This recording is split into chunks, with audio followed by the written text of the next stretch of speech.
Question 1. The clinic nurse is providing preoperative instructions to a client.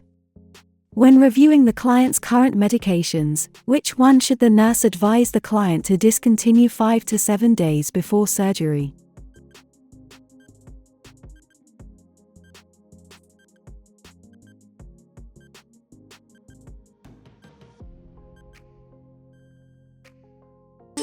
B. Warfarin, Coumadin. To reduce the risk of hemorrhage, the client should stop long-term warfarin, Coumadin, therapy 5 to 7 days prior to surgery. The provider will determine the exact number of days and whether the client will be placed on heparin. The other medications will be held with the usual NPO pre-op order by the provider. Venlafaxine, Hypoxia, is an antidepressant. Famotidine, Pepcid, reduces stomach acid. Montelukast, Singulair, is an asthma medication. Question 2. A healthcare provider is teaching a group of students about the characteristics of type 1 diabetes mellitus. Which of the following is the underlying cause of this disease?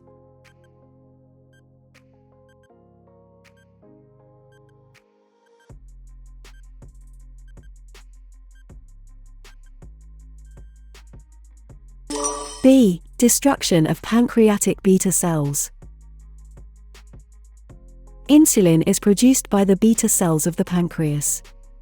In type 1 diabetes, the pancreatic beta cells are destroyed by an autoimmune process.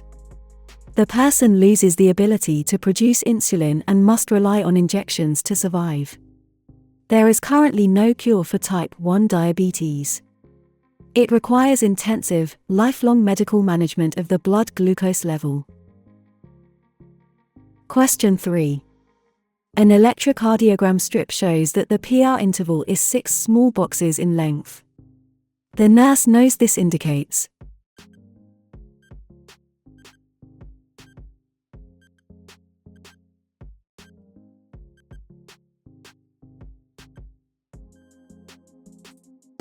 A. A delay in AV node conduction. The PR interval is the time taken for the atria to depolarize and the action potential to travel through the AV node to the His-Purkinje system. Each small box on the ECG strip equals 0.04 seconds. The patient's interval is longer than normal, indicating an impulse delay through the AV node. Question 4. A client calls the clinic to report that their spouse was bitten by a bat while cleaning out a shed. The client tells the nurse that the bite has healed and their spouse feels well. What is the nurse's best response?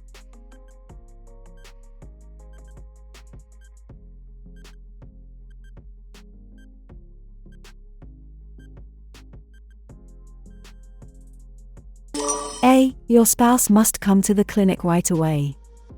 They are at risk for rabies. Rabies can spread to people from bats after minor, seemingly unimportant, or unrecognized bites or scratches. Rabies post-exposure prophylaxis, or PEP, which includes vaccination, is recommended for any person with a bite or scratch from a bat, unless the bat is available for testing and tests negative for rabies. PEP must be administered before any neurological symptoms develop. According to the CDC, rabies virus infection is fatal in over 99% of cases, making it one of the world's most deadly diseases. There is no treatment once signs or symptoms of the disease begin, and the disease is fatal in humans and animals within 1 to 2 weeks of symptom onset. Question 5. A patient with a history of chronic bronchitis is admitted to the medical unit. The healthcare provider notes that the patient's red blood cell count is elevated. Which of these is the likely contributing factor to this lab result?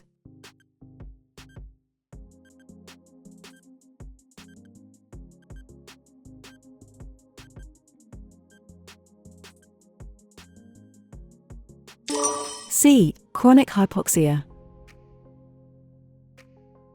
Chronic hypoxia from reduced air exchange leads to low oxygen levels in the body. The kidneys respond to chronic hypoxia by releasing erythropoietin, which stimulates the production of red blood cells. This patient's red blood cell count is elevated to compensate for the hypoxia or low oxygen levels. More red blood cells are available to carry and deliver the maximum amount of oxygen. Question 6. The nurse is educating a client about their scheduled procedure to insert an inferior vena cava (IVC) filter. Which of the following teaching points is incorrect?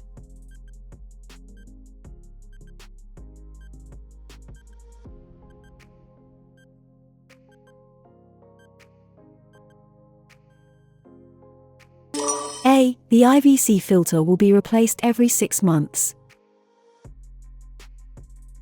An and NBSB, inferior vena cava, IVC, filter and NBSB, is a type of vascular and NBSB, filter, a medical device that is implanted into the and NBSB, inferior vena cava and NBSB, to prevent life-threatening pulmonary emboli, PES.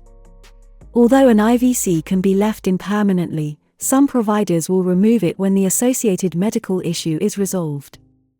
Anticoagulants can usually be discontinued. Although every procedure has risks, IVC insertion is considered safe and effective. The procedure is done without general anesthesia, usually as an outpatient procedure or in a same-day surgical center. Question 7. Which of the following heart conditions is considered a medical emergency?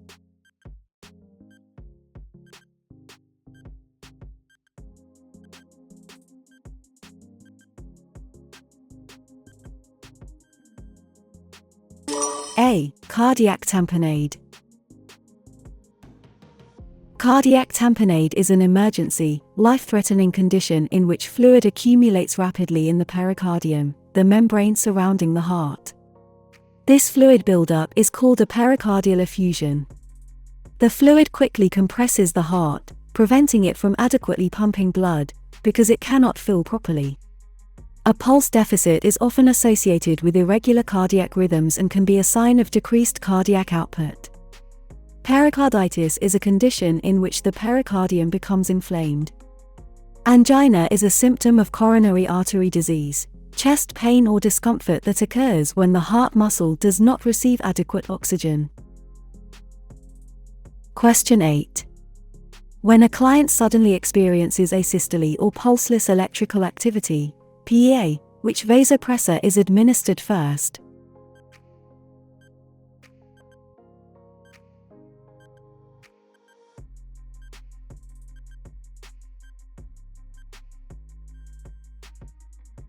B. Epinephrine.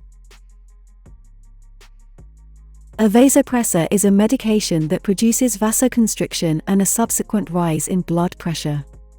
Vasoconstriction is important during CPR because it will increase blood flow to the brain and heart. Epinephrine is the first drug to be administered. Epinephrine 1 mg is given stat, then again every 3 to 5 minutes. Amiodarone is used for supraventricular and ventricular arrhythmias. Dopamine is given for systolic BP and ILT, 100 mm of mercury or bradycardia. Atropine during asystole or PEA has not been shown to be effective. The AHA removed it from cardiac arrest guidelines. Question 9. A client presents to the emergency department with signs of a myocardial infarction. The client is admitted to the cardiac unit. The next day, the client denies having chest pain. When the nurse reviews the ECG rhythm strip, the PR intervals are 0.16 seconds. How should the nurse interpret this rhythm?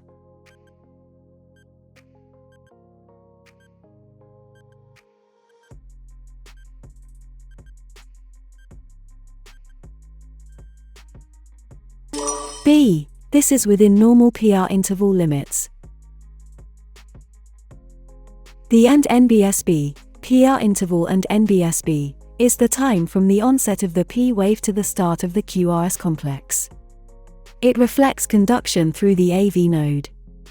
The and NBSB, normal PR interval and NBSB, is between 0.12 and 0.20 seconds in duration, 3 to 5 small squares, dot and NBSB. If the PR interval is greater than 0.20 seconds, a first-degree heart block is present. Question 10. Damage to the 7th cranial nerve, CN7, results in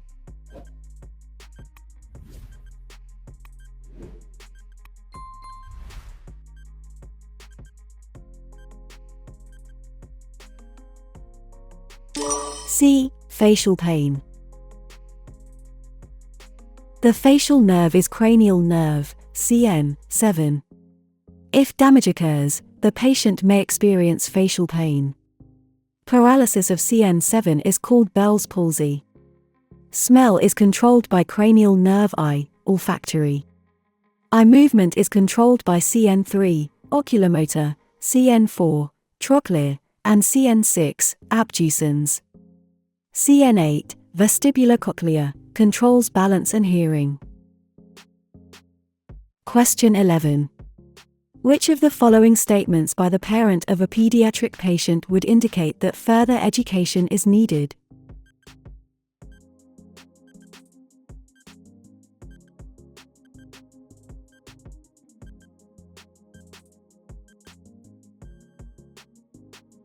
C. I should expect my child's peak expiratory flow to increase during attack.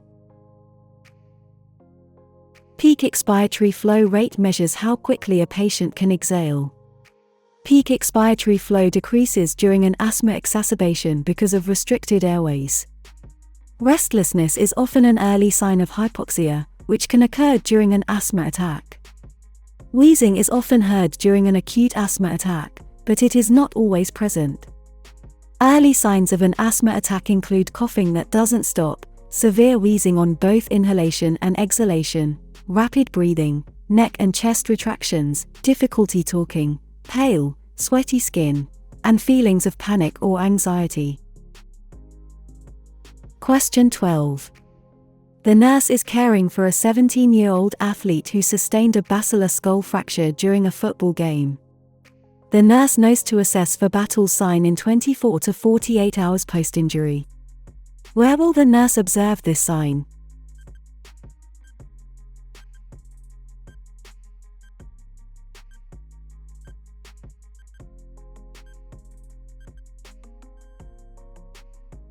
B. Ecchymosis behind the ear.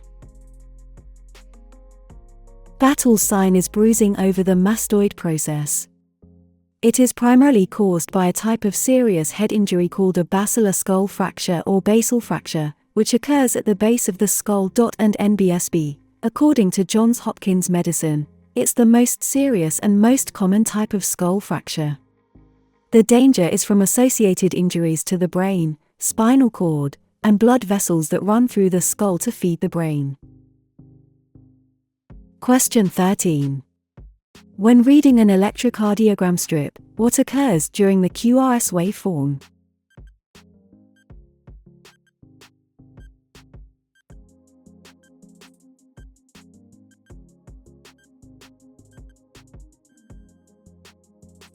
C. Ventricle depolarization and atrial repolarization. The QRS is the most obvious waveform on the ECG strip. It represents the depolarization of the ventricles and the contraction of the strong ventricular muscles. Atrial repolarization occurs at the same time but is masked by the QRS complex.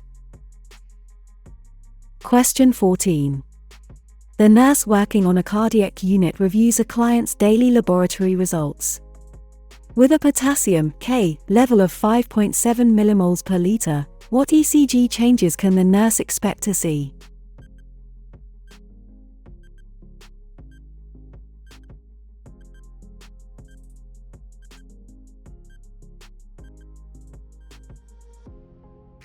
A. Elevated T waves.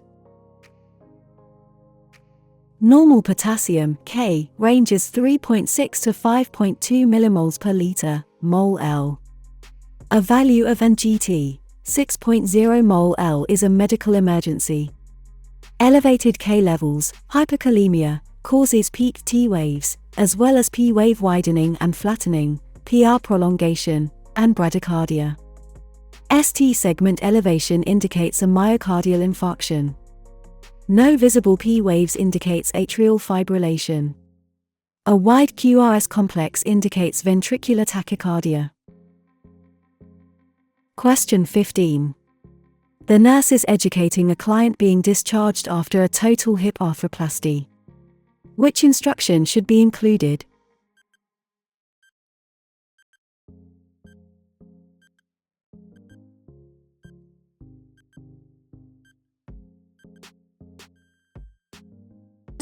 A. Don't cross your legs at the ankles or knees. It is most important to avoid dislocating the hip. Extra care must be taken until it heals. The nurse should instruct the client to avoid crossing their legs at the ankles or knees, and prevent hip flexion beyond 90 degrees or hip hyperextension. The client will likely use a walker or crutches initially, but will progress to walking within a few weeks. Stairs can be climbed, using the unoperated leg to lead going up and the operated leg coming down. Remember the saying, up with the good, down with the bad.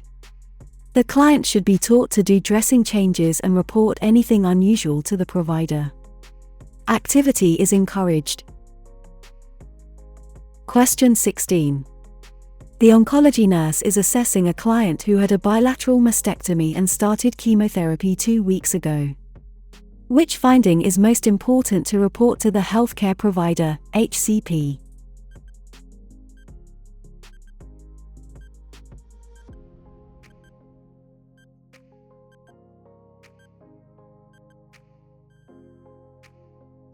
B. Fever and chills. The nurse should report the client's fever and complaint of chills. The client should be advised to take their temperature anytime that the person feels warm, flushed, chilled, or unwell. The HCP should immediately be notified of a temperature of 100.4 degrees Fahrenheit 38 degrees Celsius or higher. Chemotherapy causes myelosuppression, also known as bone marrow suppression, resulting in neutropenia. Neutropenic clients are immunocompromised and at increased risk for infection, sepsis, and septic shock. The nurse should always monitor for early signs of infection. Fever and chills indicate a possible infection and take priority to be reported to the HCP. The other findings are also important and should be addressed after notifying the HCP of the fever and chills. Question 17. A client with a diagnosis of atrial fibrillation, AFib, is scheduled for a chemical cardioversion procedure. The nurse should anticipate which medication will be administered.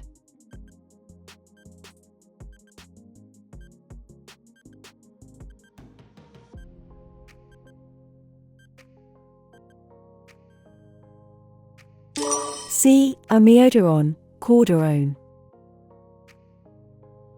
Chemical cardioversion, also called pharmacologic cardioversion, and NBSB, involves non-emergency treatment with a and NBSB, medication and NBSB, to convert the rhythm back into a normal sinus rhythm. Common drugs for atrial fibrillation, AFib, are amiodarone, flecainide, dofetilide, propafenone, or ibutilide. Adenosine or verapamil are administered for supraventricular tachycardia, SVT. Lidocaine is highly effective for ventricular tachyarrhythmias but largely ineffective for atrial tachyarrhythmia. Question 18. Which of the following statements about global aphasia is false?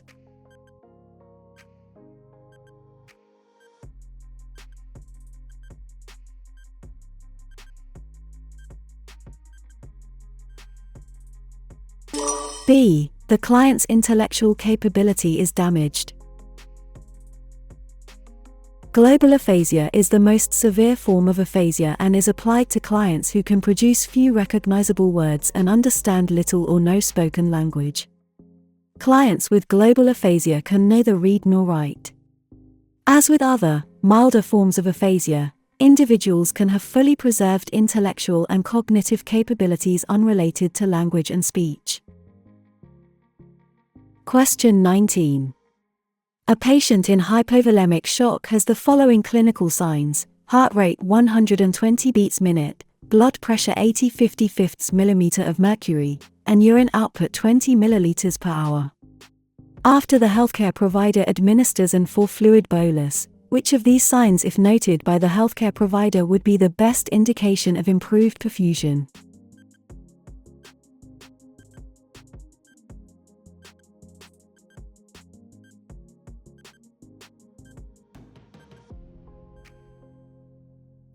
B. Urine output increases to 30 milliliters per hour.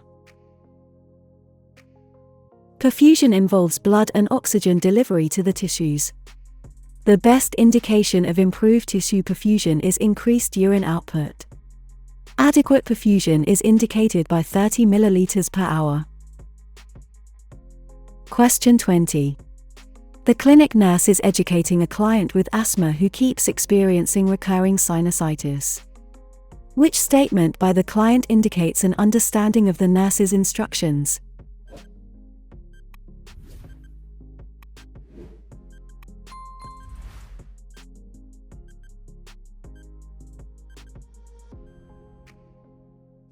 C. I'll change my clothes after hiking in the woods.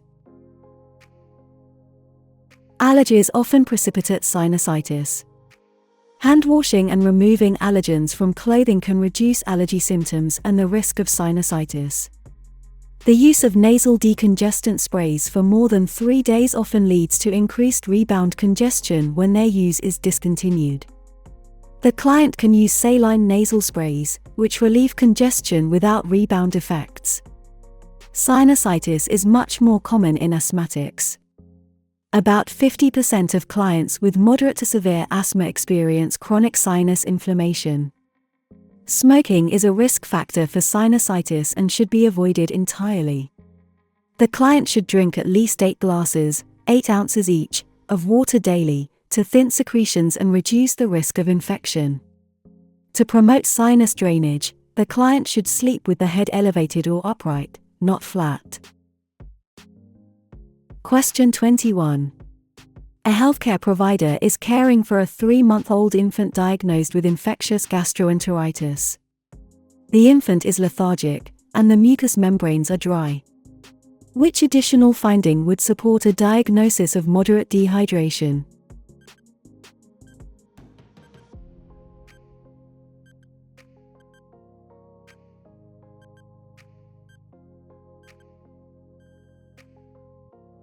B. Sunken fontanelle. A sunken fontanelle, also spelled fontanelle, is a sign of increasing dehydration. It is first noticed when dehydration progresses from mild to moderate. Mild dehydration may be evidenced by increased thirst and decreased urine output. Anuria, no urine output, is a sign of severe dehydration. Other signs of dehydration in an infant are dry mucous membranes, fewer wet diapers than normal, strong urine, no tears when crying, lethargy, rapid breathing, and mottled extremities. Question 22. A nursing student in the medical surgical unit reads that a patient has cyanosis. When the student asks the instructor what cyanosis means, the instructor's best response would be,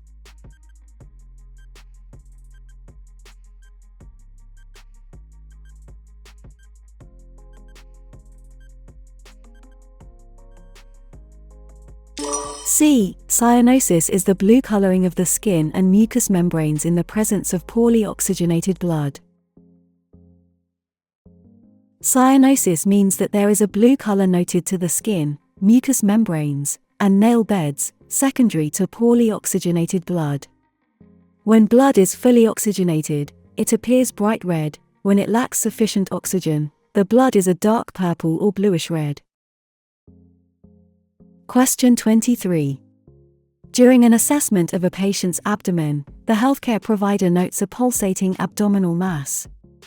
Which of the following should be the healthcare provider's next action?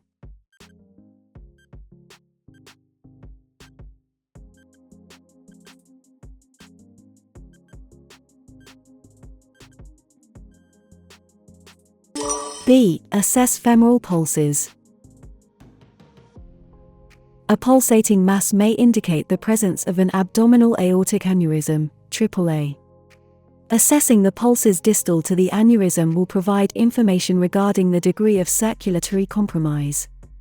Pulses distal to the aneurysm may be diminished or absent. AAA is a serious medical emergency. Only 1 in 5 survive a ruptured AAA. Increasing abdominal girth may be a sign of liver or heart failure. Asking the patient to bear down, Valsalva maneuver, is appropriate if a hernia is suspected. A bladder scan is appropriate if the healthcare provider suspects a distended bladder, which may present as a non-pulsating suprapubic enlargement. Question 24. A client comes to the clinic with a complaint of severe pain in their big toe and is subsequently diagnosed with gout. The nurse knows that which of the following is true about gout?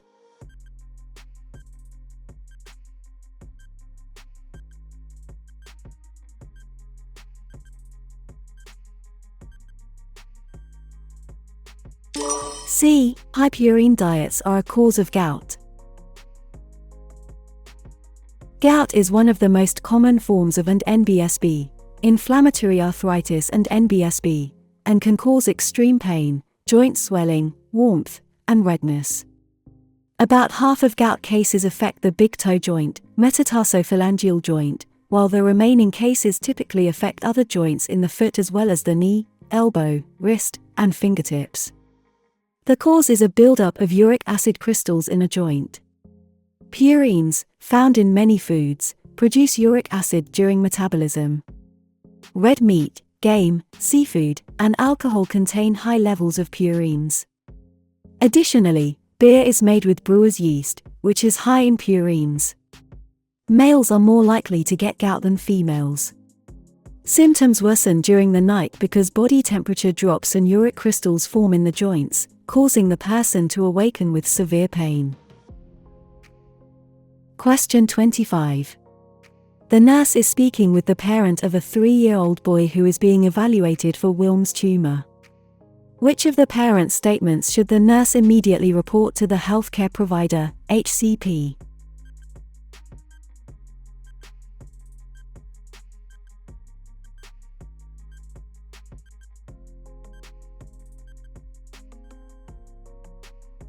A. My son has only had 4 wet diapers since yesterday. Wilm's tumor, nephroblastoma, is a rare kidney cancer that primarily affects children ages 3 to 4. It becomes rare after age 6. The nurse should notify the HCP of the parent's report of reduced urine output. It could indicate renal dysfunction requiring immediate attention.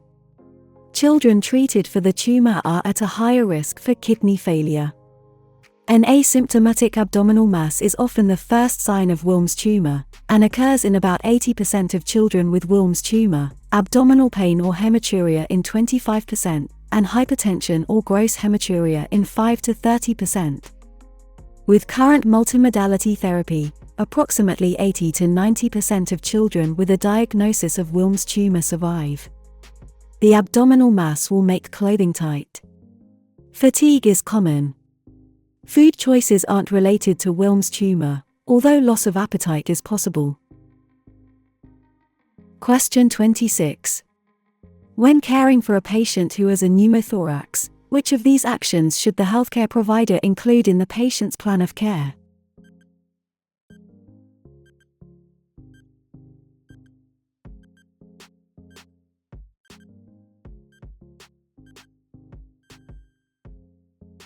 C. Encourage the patient to breathe deeply and cough regularly. Regular deep breathing and coughing will help re-expand the collapsed lung. The dressing is changed per protocol or as needed when it becomes soiled. Routine massage, milking, of the chest tube may excessively increase intrapulmonary pressures and may damage the lung. Tracking the amount of drainage during each shift is accomplished by marking on the collection chamber. Question 27. Following a C-section delivery, the nurse is examining the neonate. All of the following signs are clinical manifestations of respiratory distress syndrome, RDS, in the newborn except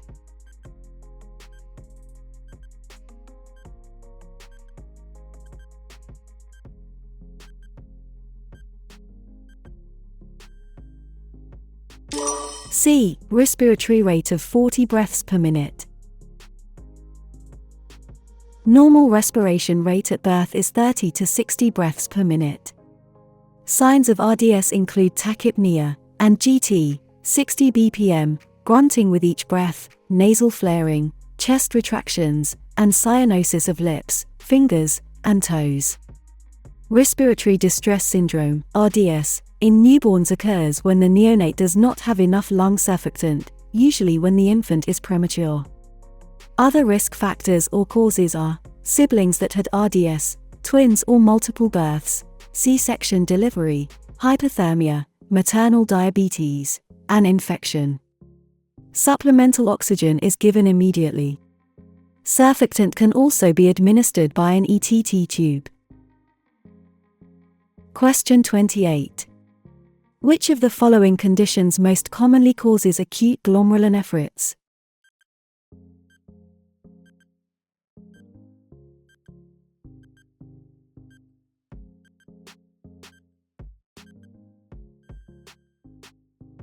B. Group A Streptococcus infection within the past 10 to 14 days. Acute glomerulonephritis is most commonly caused by an overresponse of the immune system to an infection such as strep throat from Group A Streptococcus. Glomerular inflammation occurs about 10 to 14 days after the infection, resulting in scant, dark urine and retention of body fluid. Facial edema and hypertension are common signs at diagnosis. Other causes of acute glomerulonephritis include lupus, Goodpasture syndrome, and impetigo. Question 29. The nurse in a medical unit is caring for a client admitted for obstructing renal calculi. The nurse reviews the orders from the healthcare provider, HCP. Which order is the priority?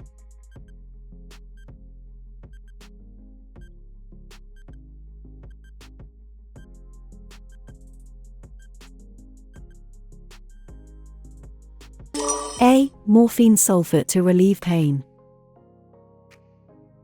The priority action for obstructing renal calculi, kidney stones or urolithiasis, is to provide prompt relief for the severe pain, which patients typically describe as excruciating and intense.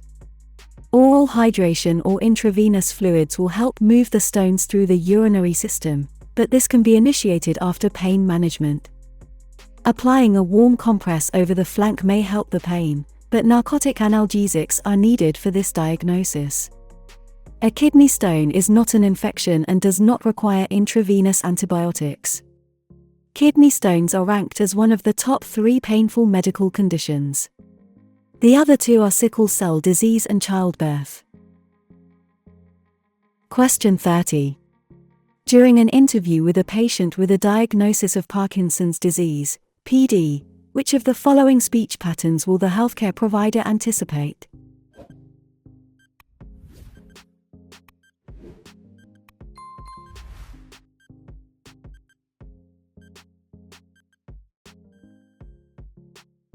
C. Slow, slurred, and monotone. The neuromuscular effects of Parkinson's disease, PD, often involve the face, mouth, and throat, which can impair speech and the tone of voice. The healthcare provider should expect slowed, often monotone speaking patterns and difficulty articulating clearly. Pressured and hurried speech is characteristic of patients who have hypothyroidism. Clear and rhythmic fluency is expected in a patient with normal speech patterns. Question 31.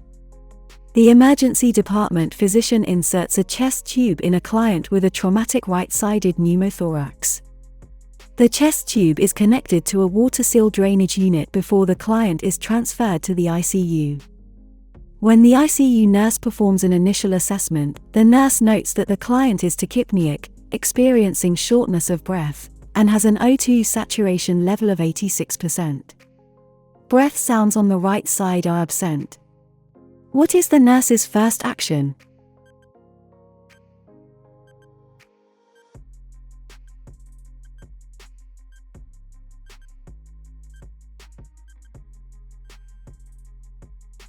B. Apply O2 by nasal cannula.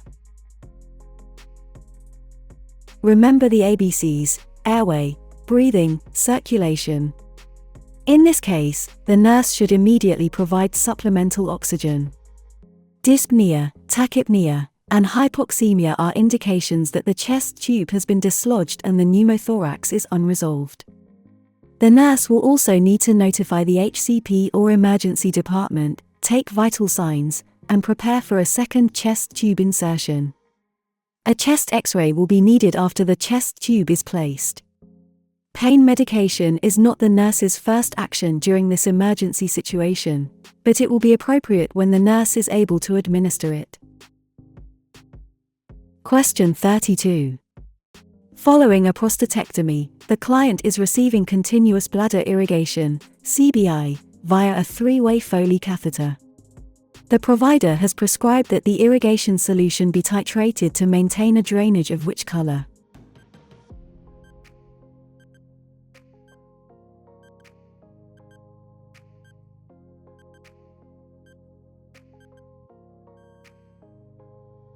B. Pale yellow. A continuous bladder irrigation, CBI, is titrated to achieve and maintain an output of a pale yellow or a pale yellow with a slight pink tinge. The nurse will increase the flow rate if the drainage is red or there are clots present, or decrease the flow rate for a clear output. Question 33. After an cast is removed from an adolescent, the teen is alarmed to see the skin is discolored, dry, and flaky. What is the nurse's best response to the client?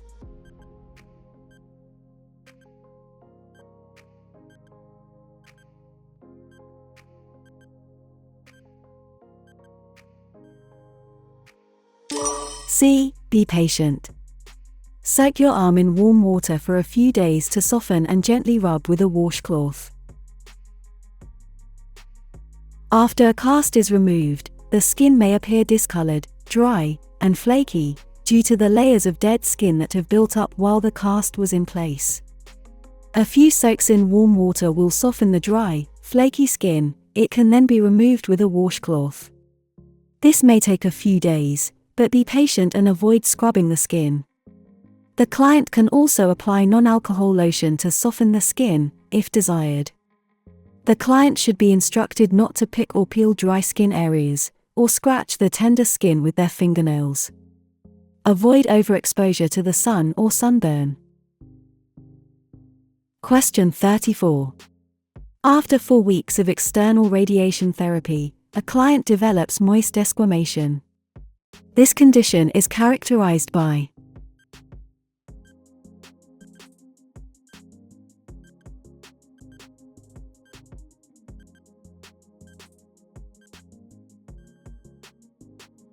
A. Weeping of the skin. Moist desquamation is a consequence of radiation exposure, where the skin thins and then begins to weep because of loss of integrity of the epithelial barrier. Moist desquamation occurs in about 36% of clients who receive radiation therapy, at about 3 to 6 weeks after the start of treatment. Care of the condition includes pain control, preventing infection, keeping the skin clean with water and mild soap, good nutrition, avoiding friction from clothing, and avoiding sun exposure. Question 35. The healthcare provider, HCP, prescribes preoperative buccal traction for a client who sustained a fracture of the femur in a motor vehicle accident. When the client asks the nurse why traction is being applied before surgery, what is the nurse's best response?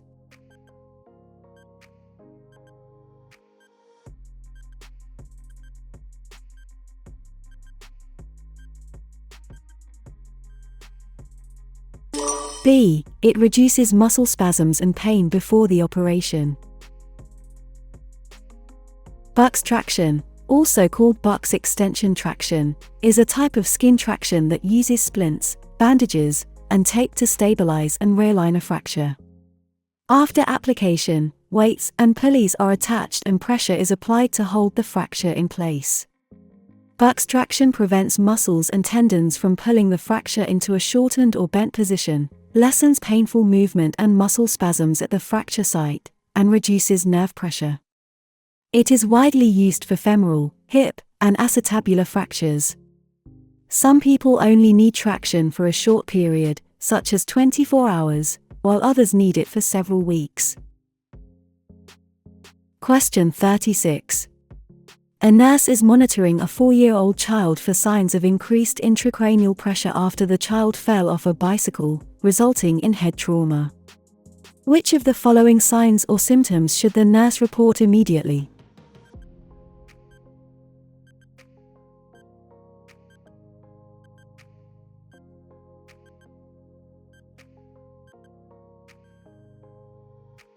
C. Repeated vomiting. Increased intracranial pressure, ICP, is caused by bleeding or swelling within the skull. Trauma is the most common cause. ICP can be life-threatening and must be monitored. Repeated vomiting can be an early sign of pressure as the vomit center within the medulla is stimulated.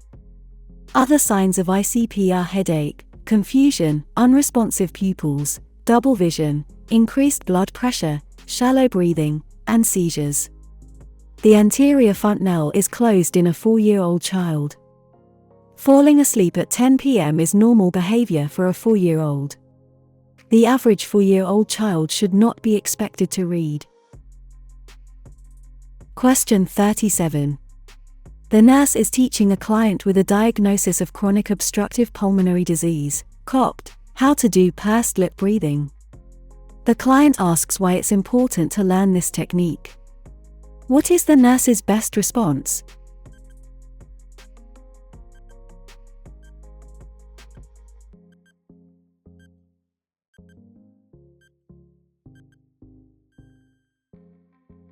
C. It helps release the air that's trapped in your lungs. Clients with COPD use pursed lip breathing to improve ventilation and help manage dyspneic episodes. Breathing through pursed lips creates mild resistance, which prolongs exhalation and increases airway pressure. This control technique delays airway compression and reduces the air trapping that occurs with COPD. Pursed lip breathing also causes general relaxation. It does not allow a client to resume any previous activities, but it helps with situations that cause shortness of breath. To teach pursed lip breathing, tell the client, breathe in slowly through your nose for 2 counts, keeping your mouth closed. Take a normal breath. Pucker or purse your lips as if you were going to whistle and breathe out. Breathe out, exhale, slowly and gently through your pursed lips while counting to 4. It may help to count to yourself, exhale, 1, 2, 3, 4. The technique is sometimes limited to 3 to 5 breaths, because prolonging the duration of the technique causes fatigue of the respiratory muscles. Question 38. A patient has recently been diagnosed with leukemia.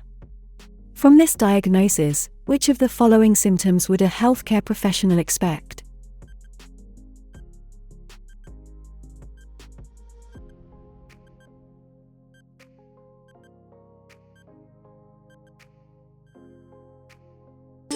A. Bruising, fatigue, and bone pain.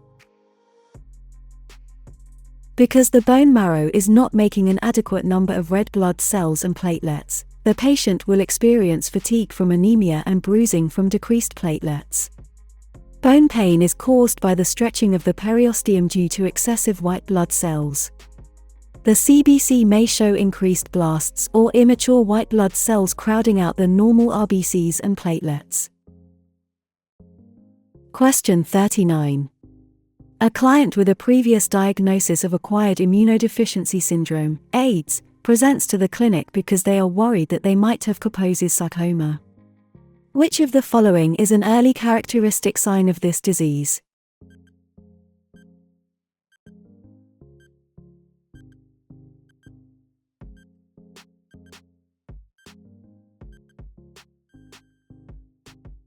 A. Purple lesions. Kaposi's sarcoma, also called Kaposi sarcoma, is a type of cancer that forms in the lining of blood and lymph vessels and mucous membranes of the GI tract. The tumors, lesions, of Kaposi's sarcoma typically appear as painless purplish spots on the legs, feet or face. People infected with human immunodeficiency virus, HIV, have the highest risk of Kaposi's sarcoma. A biopsy of a lesion can confirm the diagnosis. Treatment depends on the number and location of the lesions, including minor surgery, low-dose radiation, injecting chemotherapy into the lesions, and topical application of retinoids. Effective antiretroviral therapies have made Kaposi's syndrome less frequent. Joint pain and night sweats are indicative of HIV infection. Swollen scrotum is incorrect. Question 40. The nurse enters a client's room and finds the client on the floor, with their arm at an awkward angle. The nurse suspects the arm may be broken.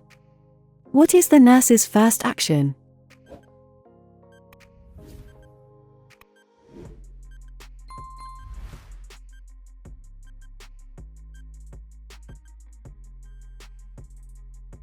A. Immobilize the client's arm. Whether a client is in the healthcare setting or the community, always immobilize the suspected break or fracture first. Call or phone for assistance before moving the client. Vital signs should be taken but not as the first action. If in the hospital, notify the client's provider. If the client is a visitor or in a community setting, notify emergency services. Question 41. Before their discharge to home, the nurse is educating parents of a neonate with bilateral club feet. The nurse tells the parents that the infant will be treated with the Ponseti method. Which of the following statements about this method is correct?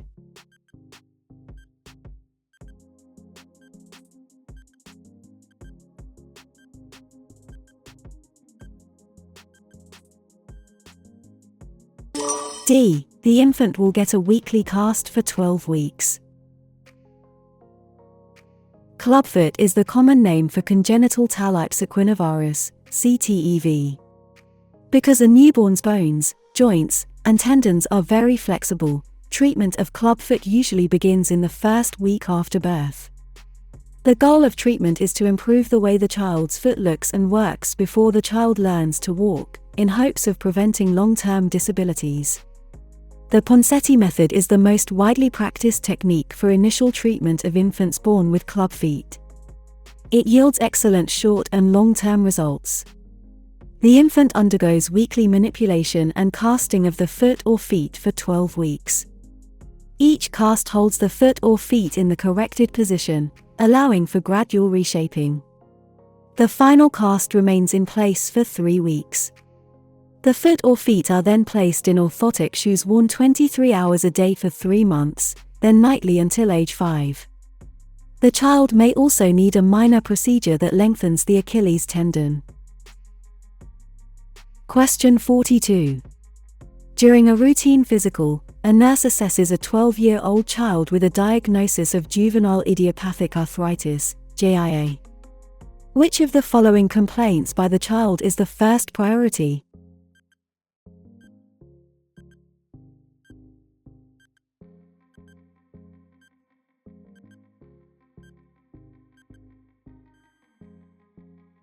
D. My hands and knees really hurt all the time.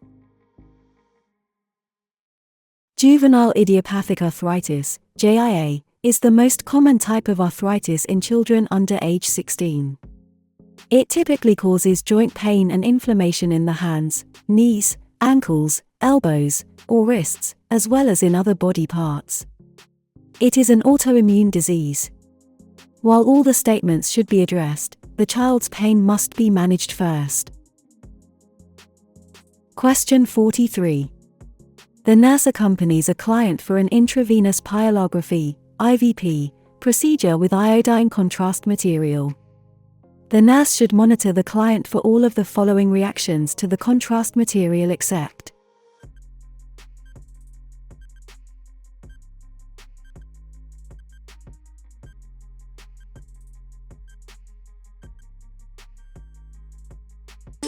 D. Flush of warmth. Common and normal sensations when iodine contrast material is injected include a flush of warmth and a metallic taste in the mouth. When iodine-based and barium sulfate contrast materials are present in a specific area of the body, they block or limit the ability of X-rays to pass through. They are not radioactive materials. As a result, blood vessels, organs, and other body tissue that temporarily contain the iodine-based or barium compounds change their appearance on X-ray or CT images. Mild reactions include headache, itching, hives, nausea, and vomiting. Moderate reactions include severe skin rash, hives, wheezing, abnormal heart rhythms, high or low blood pressure, and shortness of breath. Severe reactions include respiratory distress, cardiac arrest, swelling of the throat, and seizures. Question 44. Which of the following statements about Guillain-Barré syndrome is true?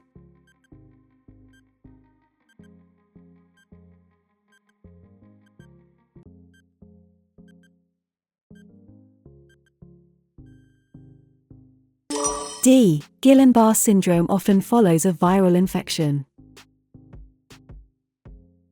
Guillain-Barré syndrome is a rare neurological autoimmune disorder that is neither contagious nor genetic. Most cases usually start a few days or weeks after a respiratory or gastrointestinal viral infection. Occasionally, surgery will trigger the syndrome.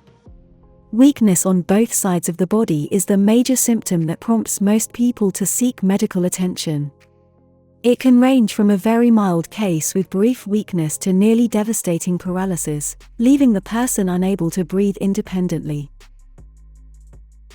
Question 45. When a client is hospitalized with a deep vein thrombosis, DVT, which of the following nursing interventions is appropriate?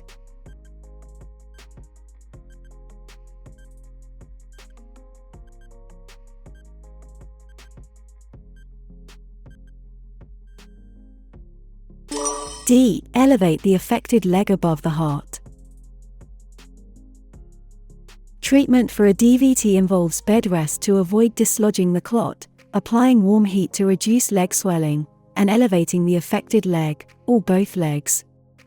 Other nursing interventions include application of thigh-high TED hose, range of motion exercises for the unaffected leg, vital signs Q4 to 6 hours, administering heparin as ordered, and monitoring for complications of pulmonary embolism, PE, such as shortness of breath, chest pain, apprehension, cough, hemoptysis, tachypnea, crackles, tachycardia, diaphoresis, and fever. Question 46. A male client who had an outpatient surgical procedure can be discharged after he voids. He tells the nurse he feels as if he could urinate, but he is having trouble using the portable urinal in bed. What is the nurse's first action?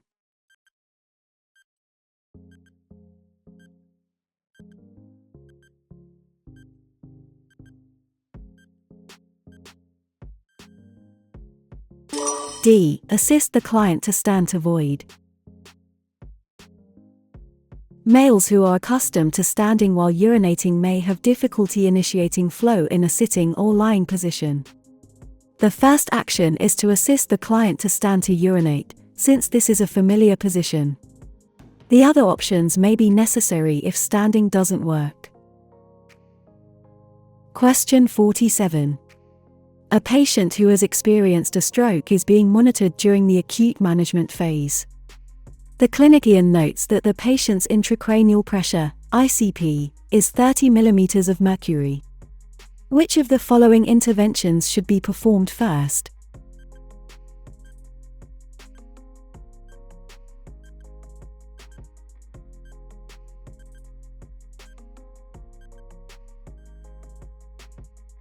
D. Raise the head of the bed to 30 degrees. In the acute management phase, stroke patients can develop increased intracranial pressure, ICP, which can complicate recovery and increase the risk of death.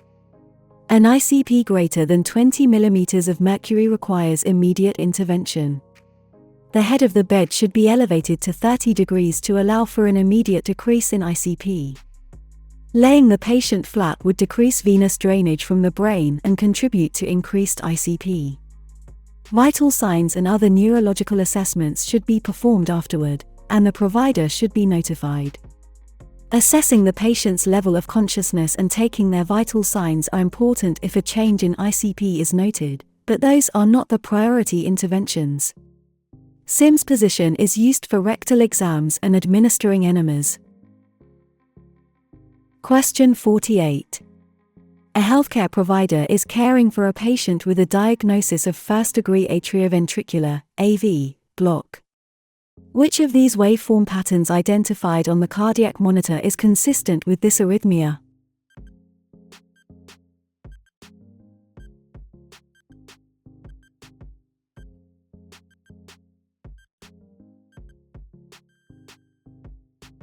D. Slowed conduction through the AV node.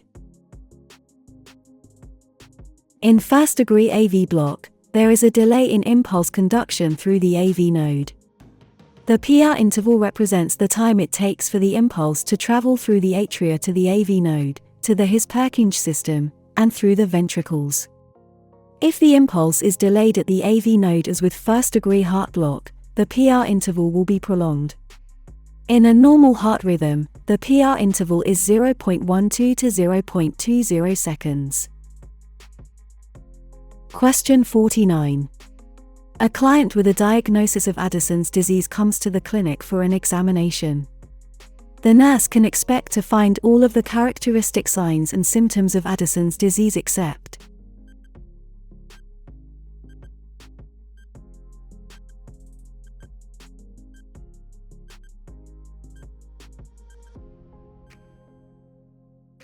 D. A moon face.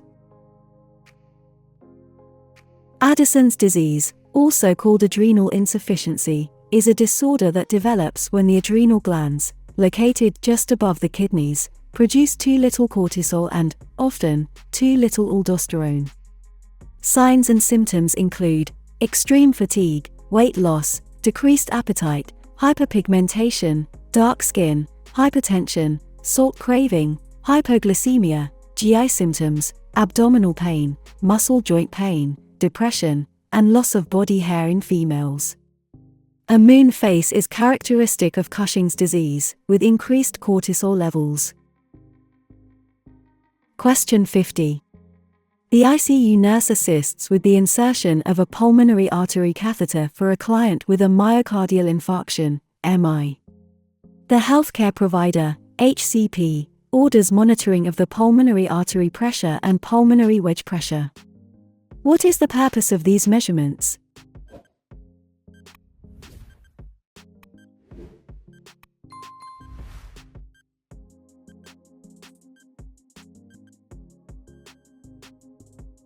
D. To assess left ventricular end diastolic pressure. A pulmonary artery catheter is used to obtain hemodynamic measurements which, together with clinical observations, indicate how efficiently the heart is functioning. It's indicated for assessment of shock, cardiovascular function, pulmonary function, hemodynamic function, fluid requirements and balance, and multi-organ failure. The pulmonary artery pressure assesses the heart's ability to receive and pump blood. Normal pulmonary artery pressure is 8 to 20 mm of mercury at rest. If the pressure in the pulmonary artery is greater than 25 mm of mercury at rest or 30 mm of mercury during physical activity, it is abnormally high and is called pulmonary hypertension. The pulmonary capillary wedge pressure assesses left ventricular end diastolic pressure.